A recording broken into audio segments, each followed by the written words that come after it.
Olá pessoal, tudo bem com vocês? Eu sou a professora Liciane Traverso, estou aqui para mais um Tela Jurídica, levando conhecimento jurídico para você. Em especial, hoje o nosso tema vai ser norma jurídica, ou melhor, normas jurídicas. E aí, você que é da teoria do direito, introdução ao estudo de direito, seja bem-vindo. E você que já cursou também o curso de Direito, está aí nos conhecendo, por gentileza, dê o seu like e contamos com você. Se inscreva no nosso canal. Pessoal, muito importante, o que são normas? Normas são regras que são criadas pelo homem e para o homem. Toda norma é jurídica? Não. As normas jurídicas são aquelas criadas pelo direito. Elas servem para orientar a sociedade, orientar a relação entre as pessoas e elas são de suma relevância para estabelecer a paz, a harmonia e o convívio social. Mas uma norma jurídica, para ter validade, ela deve ter dois requisitos: o requisito formal e o requisito material. O requisito formal é aquele que é estabelecido pela lei, na própria Carta Magna. Quem pode criar e o que pode ser criado. Então, presta atenção. O requisito formal significa que essa norma deve atender os dispositivos legais. Quem deve criar deve ter legitimidade legal para tanto. Por exemplo, em relação às leis penais, quem tem a legitimidade para regulamentar as normas penais? Somente a União, porque lá na Constituição estabelece que compete privativamente à União legislar sobre as questões comerciais, as questões penais, processuais. Entretanto, a própria norma constitucional ela vai estabelecer outros entes da federação para legislar. Então, tem que ser um órgão competente, a matéria competente. Então, o requisito material vai discorrer exatamente do que se trata essa norma. Qual é o liame que ela tem em relação com uma norma superior? Então, ela tem que estar em sintonia, o conteúdo que ela visa regulamentar. Mas não adianta nada disso ter só validade formal e material se essa lei não for publicada. Uma lei para ter vigência e validade, ela tem que ser publicada. E publicada aonde? Normalmente nos órgãos, nos jornais de grande circulação, nos diários oficiais do município, da União, do Estado, o DOI e o DOM, né? Então é muito importante, porque toda lei ela deve ser publicada. Você imagina, nessa grande extensão territorial que temos, existem alguns municípios que sequer têm jornal. Então, onde são publicadas as leis municipais? Elas normalmente, depois que elas são votadas, aprovadas, sancionadas pelo Executivo, elas vão ser afixadas, por exemplo, em quadros de aviso, em jornais de grande circulação. Mas se esse município não tiver quadro de avisos, nos jornais eletrônicos, então é de suma importância porque ninguém pode alegar o desconhecimento da lei, já que a norma jurídica, a lei, ela visa estabelecer os padrões, os parâmetros, os direitos e os deveres. Então é muito importante que quando se publica uma lei, a partir dessa publicação, que nós vamos ter ciência. Pessoal, então é muito importante que a gente fixe na vigência de uma lei, ok? Após a publicação. Então, vamos agora pegar lá o Decreto-Lei 4657 de 1942, que estabelece a LINDB. O que é? Lei de Introdução às Normas Básicas de Direito. Ali diz que uma lei, ao ser publicada, ela entrará automaticamente em vigência 45 dias após a sua publicação. Pessoal, prestem atenção.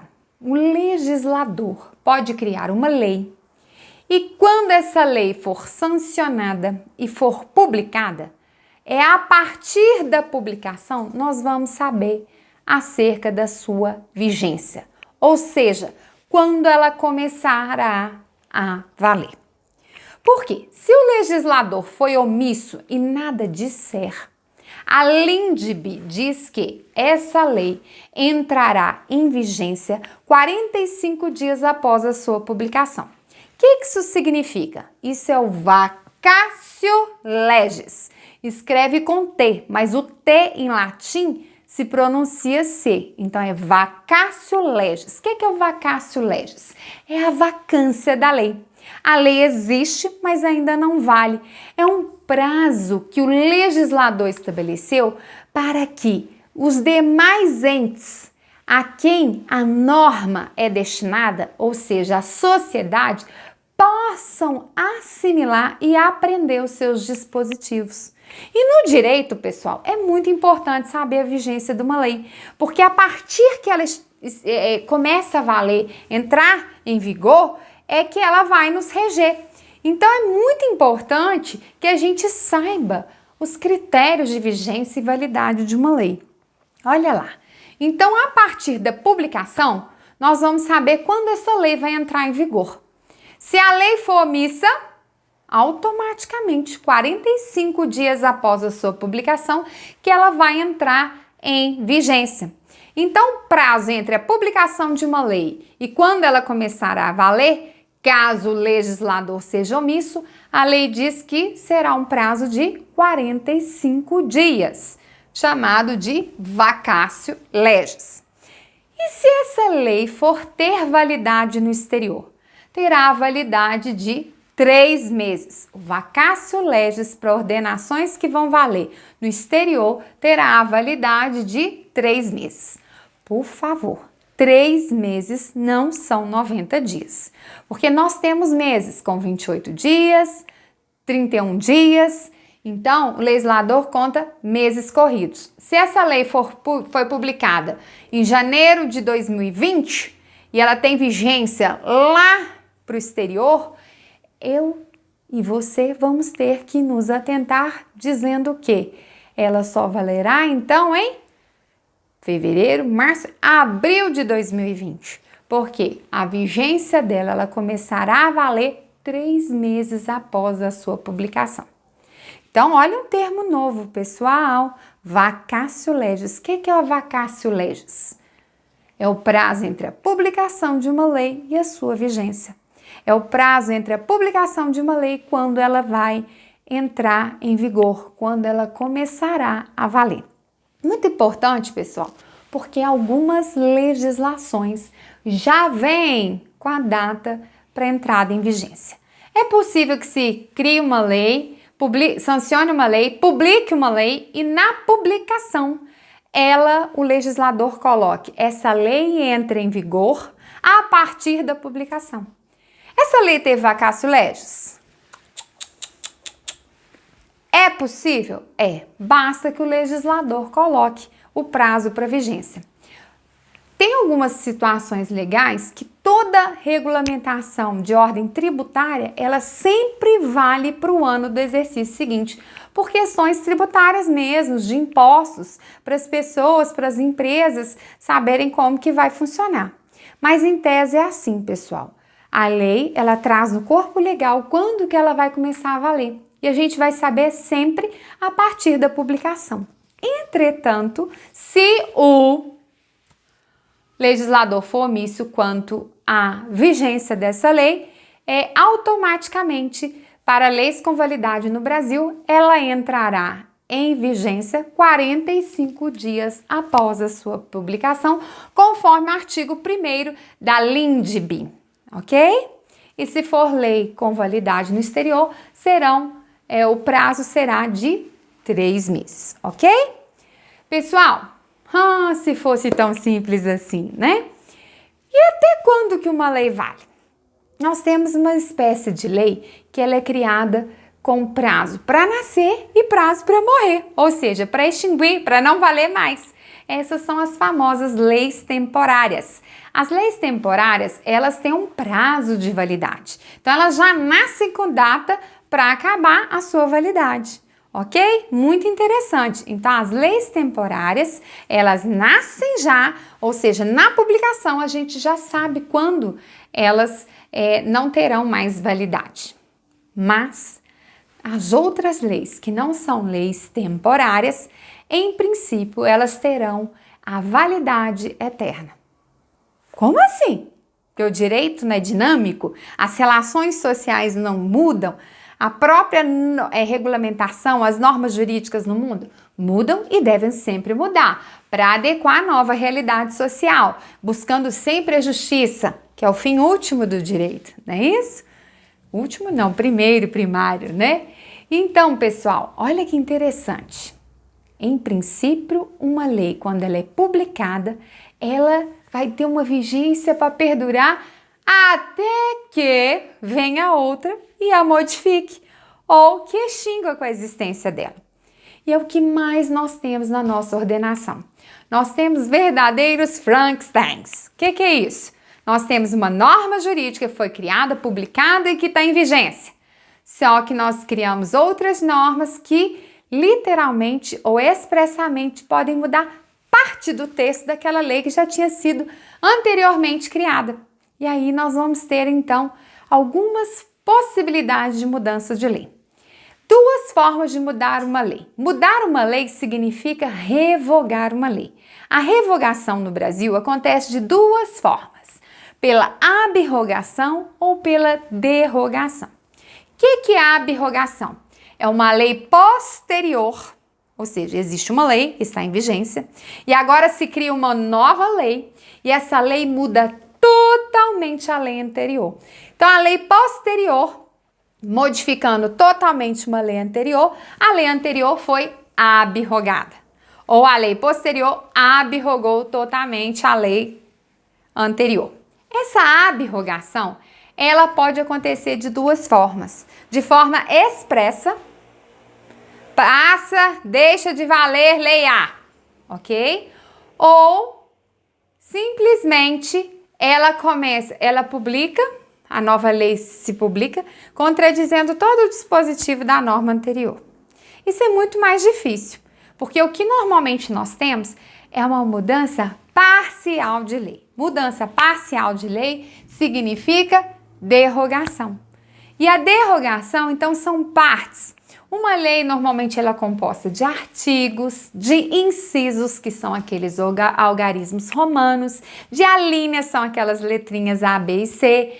Então, normalmente, quando se derroga uma lei, a gente modifica parcialmente uma lei anterior, ok?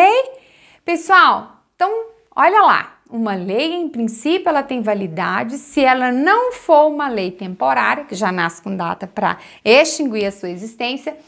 Ela, em princípio, então, quando é publicada essa lei, ela tem validade eterna, salvo se ela sofrer revogação. E nós temos que ficar espertos para saber se essa revogação é total, mudou totalmente a lei anterior, uma lei posterior que modifica totalmente uma lei anterior, ou se ela mudou parte dessa lei anterior, que aí é a derrogação. Pessoal, é muito difícil que aconteça no Brasil, mas é possível, tá? Nós podemos, por exemplo, ter uma lei A. Vem um legislador e cria uma lei B. E essa lei B abroga totalmente a lei A. O que aconteceu então? Qual lei que está valendo? Lei B. Porque se abrogou, começa a valer totalmente lei B. Aí cria-se uma lei C. Então, bora lá. Tem uma lei A, cria-se uma lei B. Essa lei B revoga totalmente lei A, então ela abroga lei A. E cria-se agora uma lei C, que modifica totalmente lei B.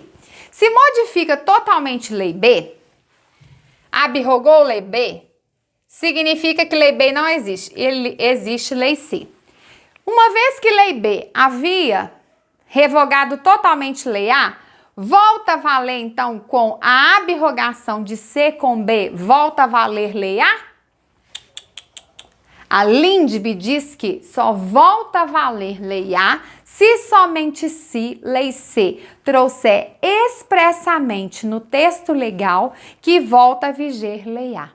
Isso é um instituto da repristinação. Ok? Pessoal, tudo que nos rege é a lei que está em vigência, em vigor. Então, é muito importante que, lá no artigo 6º da LINDB diz que a lei entrará em vigor, ela terá efeito imediato e geral, respeitado o ato jurídico perfeito, a coisa julgada e o direito adquirido. Porque a regra é que a lei não retroage a dados passados, a coisas passadas. O que é isso? Salvo que vocês vão aprender em direito penal, a lei retroage, lei nova, que modificou lei anterior em penal. Se essa lei nova que modificou lei anterior for mais benéfica ao réu, ela retroage. Também vocês vão aprender exceção, né? Mas agora o objetivo é que vocês entendam que uma lei, uma vez em vigência, ela vai ter validade imediata, salvo a irretroatividade de não mudar, de não voltar a reger fatos que já aconteceram no passado. Como assim que estão acontecendo? Primeiro exemplo que a gente tem, pessoal, é o ato jurídico perfeito. O que é o ato jurídico perfeito? É aquele que, sob o regime de determinada lei, tornou-se apto para dar nascimento aos seus efeitos, por possuir, à época, todos os requisitos indispensáveis para tal. Imagine uma situação que nós tenhamos feito um contrato. As pessoas são maiores, capazes, o objeto do contrato é legítimo, então ele é plenamente válido. Isso é o famoso ato jurídico perfeito. Uma outra situação é o ato consumado, né? O testamento que já foi feito. Então, o que acontece? Vindo uma lei nova, ela não retroage para regulamentar esse ato jurídico perfeito, que dentro da consonância dos aspectos legais, os contratos assinados, o testamento feito, ele não será, então, alcançado, ok? Outra situação é a coisa julgada. O que é uma coisa julgada? É aquela decisão judicial para a qual não cabe mais nenhum recurso. Você imagina, pessoal, se a gente pudesse, depois de sentenças que transitarem em julgado, ou seja, não oportunizam mais recursos, vem uma lei nova, modifica totalmente aquela situação anterior, ela não pode alcançar, vai gerar uma segurança jurídica muito grande. Um outro exemplo é o direito adquirido. O que é o direito adquirido? É uma vantagem jurídica, líquida, lícita, concreta, que alguém adquire de acordo com a lei vigente na ocasião e incorpora definitivamente, sem contestação, ao seu patrimônio. Imagina uma situação em que uma pessoa já tem a idade legal para aposentar. E ela não faz porque, se ela aposentar, ela vai perder os benefícios que durante a vigência do contrato de trabalho oportuniza para ela. Por exemplo, alguns contextos de uns adicionais, enfim. E essa pessoa, então, ela entende que, se ela aposentar agora, ela pode perder esses benefícios, então para ela não é vantagem. Mas aí vem uma mudança toda legal em relação à data, à idade para a aposentadoria. Essa pessoa, antes da vigência da lei nova, ela já tinha direito adquirido a essa aposentadoria. Então agora essa lei nova, que vai modificar essa situação dela, porque está mudando a idade para a aposentadoria, ela, de certa forma, o que ia acontecer com essa pessoa? Retiraria esse direito? Não, porque isso é direito adquirido. Porque antes da vigência ela já tinha o direito, ela já poderia gozar dessa aposentadoria. E ela só não fez por questões financeiras mesmo. Então essa pessoa tem o direito adquirido de se aposentar a qualquer tempo e sem ter nenhum prejuízo. Por quê? Ela já tinha dentro da vigência da lei anterior, cumprido todos os requisitos para que ela se aposentasse dentro daquelas condicionantes. Ok? Mas não vão confundir com essas mudanças previdenciárias que nós estamos tendo no nosso país, que muitos estão em regra de transição. Aí que a gente vai vendo diferentes tratamentos para isso. Mas o que vocês têm que entender é o seguinte, né? Quem está para aposentar? Uma pessoa com direito adquirido é que ela já teria gozo e uso desse direito e só não quis o fazer para não perder uns outros benefícios que ela achava interessante. Ok, pessoal? Então, fiquem com Deus. Vejo vocês na próxima tela jurídica.